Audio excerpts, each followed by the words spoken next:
Hello बंधु बान्धवीসকল কি খবৰ চবৰ আপোনালোকৰ আশা কৰিছোঁ ভালেই আছে।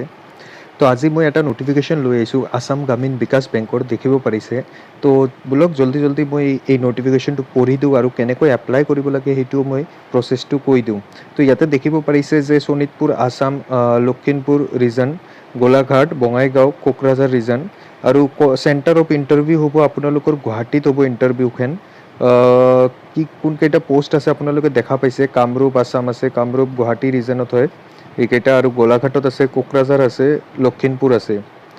তো ফেকাল্টি ডাইৰেক্টৰ 5টা পোষ্ট হয়, ফেকাল্টি 5টা পোষ্ট, অফিচ এছিষ্টেণ্ট 5টা পোষ্ট, এটেণ্ডেণ্ট 4টা পোষ্ট হয়। Candidate should apply the particular reset candidate permanent residence districts applying districts will be preferred. তো যিটো ডিষ্ট্ৰিক্টত আপোনাৰ যদি ডিষ্ট্ৰিক্টটো আছে তেতিয়াহ'লে পাব পাৰিব, নহ'লে আপুনি গুৱাহাটীত কৰিব পাৰিব জবটো। Consideration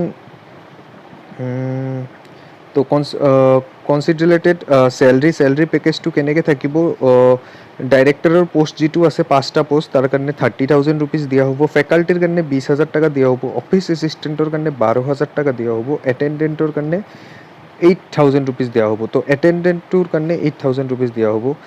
relaxation as upper limit, relaxation কেইটাও চাই ল'ব আপোনালোকে, 40 ইয়াৰ্ছলৈকে দি দিছে। তাৰপিছত কাষ্টৰ বেচিছত কিবা থাকিব পাৰে, আপোনালোকে নটিফিকেশ্যনটো ভালকৈ পঢ়ি ল'ব আৰু মই বুজাই দি আছোঁ আৰু কি আছে। নেশ্যনেলিটি চিটিজেনশ্বিপ ইণ্ডিয়ান হ'ব লাগিব। এডুকেশ্যন কোৱালিফিকেশ্যন কি লাগিব, তো ডিৰেক্টৰৰ কাৰণে আপোনাৰ গ্ৰেজুৱেট বা পোষ্ট গ্ৰেজুৱেট হ'লেও হ'ব। Shall be retired officer commercial bank RRB grade not less than scale 4 with consider rural banking, মানে কৈছে যে ৰিটায়াৰ্ড থাকিব লাগিব কোনো কমাৰ্চিয়েল বেংকৰ RRBৰ আণ্ডাৰত যিটো আছে তাৰ ৰিটায়াৰ্ড থাকিলে হ'ব। তো এইবিলাক কিছুমান ডিৰেক্টৰৰ কাৰণে আপোনাৰ এক্সপিৰিয়েঞ্চ লাগিব। তো ফেকাল্টিটো হয় ফ্ৰেচাৰ্ছৰ কাৰণে, ফ্ৰেচাৰ্ছো এপ্লাই কৰিব পাৰে। Shall be graduate post graduate থাকিলেও হ'ব। এক্সেলেণ্ট কমিউনিকেশ্যন স্কিল থাকিব লাগিব, যে লোকেল লেংগুৱেজ জানিব লাগিব, ধৰক আপোনাৰ অসমী, এছামিজ, হিন্দী আৰু যি লোকেল লেংগুৱেজ আছে সকলোবোৰ জানিব লাগিব। Office assistant shall be graduate speak written local language, ৰিটেনত লিখিব পাৰিব হ'ব। আৰু এটেণ্ডেণ্টৰ কাৰণে আপোনাৰ 8 পাছ থাকিলেই হৈ যাব। তো এটেণ্ডেণ্টৰ কাৰণে বেছি পঢ়া শুনা দৰকাৰ নাই। তো ইণ্টাৰভিউটো কেনেকৈ হ'ব, পাৰ্চনেল ইণ্টাৰভিউ হ'ব, প্ৰেজেণ্টেশ্যনৰ ওপৰত ডিপেণ্ড কৰিব ইণ্টাৰভিউটো। Personal interview post assistant and এটেণ্ডেণ্টৰ কাৰণে হ'ব। তো bank conduct computer proficiency test faculty, কম্পিউটাৰৰ কাৰণে টেষ্ট ফেকাল্টি হ'ব।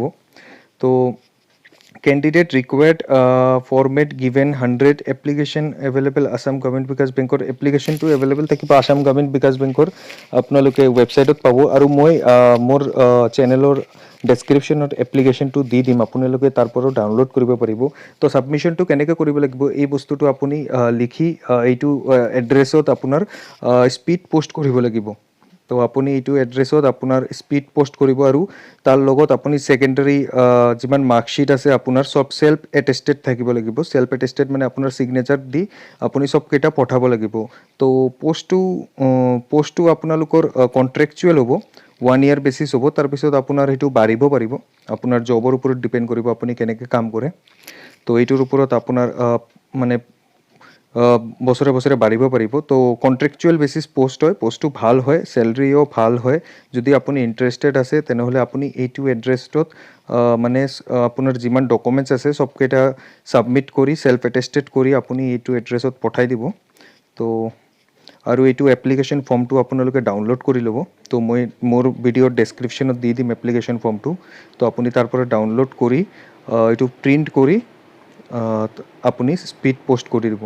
আশা কৰিছোঁ ভিডিঅ'টো ভাল লাগিছে, ভাল লাগিলে লাইক কৰি দিয়ক, শ্বেয়াৰ কৰি দিয়ক, আৰু আপুনি যদি চেনেলটোত নতুন হয় তেনেহ'লে ছাবস্ক্ৰাইব কৰি দিয়ক।